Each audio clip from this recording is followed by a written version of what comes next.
नमस्कार, मैं निशा शर्मा और आप देख रहे हैं सूजस स्पेशल। राजस्थान सरकार द्वारा प्रदेश के हर नागरिक को निःशुल्क और सुलभ स्वास्थ्य सेवाएं उपलब्ध कराने के लक्ष्य को ध्यान में रखते हुए डीग के कामा क्षेत्र में चिकित्सा सुविधाओं को लगातार सुदृढ़ किया जा रहा है। जिला प्रशासन के निर्देशन में यहाँ आम नागरिकों और मरीजों के लिए स्वास्थ्य सेवाएं पहले से अधिक व्यवस्थित और सुलभ हो गई है। सरकार की चिकित्सा व्यवस्थाओं को लेकर सूबे की सरकार हर नागरिक तक निःशुल्क और सुलभ चिकित्सा पहुंचाने का हर संभव प्रयास कर रही है, जिसके चलते डीग के कामा क्षेत्र में प्रशासन द्वारा आम नागरिकों और मरीजों को सुविधाएं प्रदान की जा रही है। आइए देखते हैं हमारी इस खास रिपोर्ट को। राजस्थान सरकार की जनहितकारी नीतियों और प्रशासन की सक्रिय भागीदारी के चलते डीग कामा के उपजिला अस्पताल में स्वास्थ्य सेवाएं लगातार बेहतर हो रही हैं। अस्पताल में आमजन को निःशुल्क और सुविधाजनक इलाज मुहैया कराने के लिए प्रशासन और चिकित्सा विभाग मिलकर बेहतरीन प्रयास कर रहे हैं। अस्पताल प्रशासन ने मरीजों की सहूलियत के लिए 2 काउंटरों पर आवश्यक दवाओं की उपलब्धता सुनिश्चित की है। इससे मरीजों को लंबे इंतजार या भटकने की आवश्यकता नहीं होती।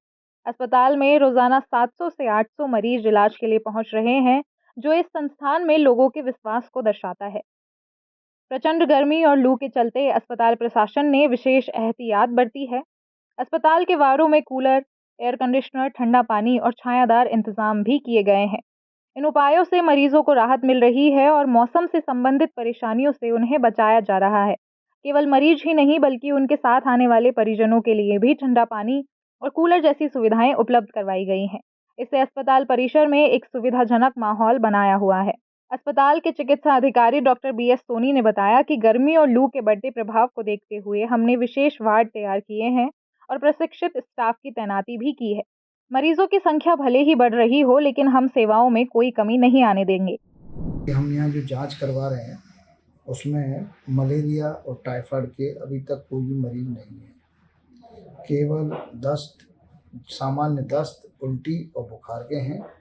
इनका यहाँ पर पूरी गंभीरता से इलाज हो रहा है और यहाँ करीब करीब मरीजों की संख्या की OPD 7 से 8 से डेली है और इंडोर का 100 से ज़्यादा इंडोर है। लेकिन सभी सामान्य बीमारियां, गंभीर बीमारी नहीं है।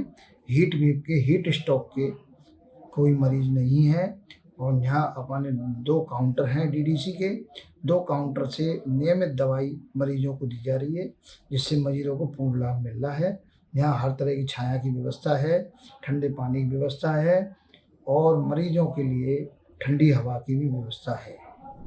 इस अस्पताल में चिकित्सा सेवाएं प्राप्त कर रहे कामा विधानसभा क्षेत्र के मरीजों और स्थानीय निवासियों ने सुविधाओं की सराहना करते हुए कहा कि अब उन्हें इलाज के लिए दूर के शहरों का रुख नहीं करना पड़ता। लोगों ने बताया कि अस्पताल में मौजूद डॉक्टर और स्टाफ का व्यवहार सहयोगी है और दवाइयों से लेकर इलाज तक की सभी व्यवस्थाएं संतोषजनक हैं। इलाज प्राप्त कर रहे मरीजों ने इस व्यवस्था के लिए सूबे के मुख्यमंत्री श्री भजनलाल शर्मा का आभार व्यक्त किया। उनका कहना है कि मुख्यमंत्री जी के प्रयासों से ही क्षेत्र में स्वास्थ्य सेवाओं का स्तर ऊंचा हुआ है और आम नागरिक को घर के पास ही गुणवत्तापूर्ण चिकित्सा सेवा सुलभ हुई है। कामा का यह उपजिला अस्पताल न केवल सुलभ और निःशुल्क उपचार प्रदान कर रहा है, बल्कि स्थानीय निवासियों को महत्वपूर्ण राहत भी दे रहा है। इस अस्पताल ने क्षेत्रवासियों की बढ़ती स्वास्थ्य आवश्यकताओं को पूरा करने में अहम भूमिका निभाई है और अब यह नागरिकों की आशाओं का एक प्रतीक बन चुका है। सरकार और प्रशासन की समर्पित योजनाओं तथा प्रयासों से विकसित यह अस्पताल आने वाले समय में और भी अधिक लाभ प्रदान करेगा। साथ ही यह मॉडल अन्य क्षेत्रों के लिए भी एक मिसाल कायम करेगा, जहां सशक्त स्वास्थ्य सेवाओं का लक्ष्य रखा गया है। तो सूजस स्पेशल में फिलहाल के लिए इतना ही। फिर आप सभी से मुलाकात होगी नई खबर और नई जानकारी के साथ। तब तक के लिए नमस्कार।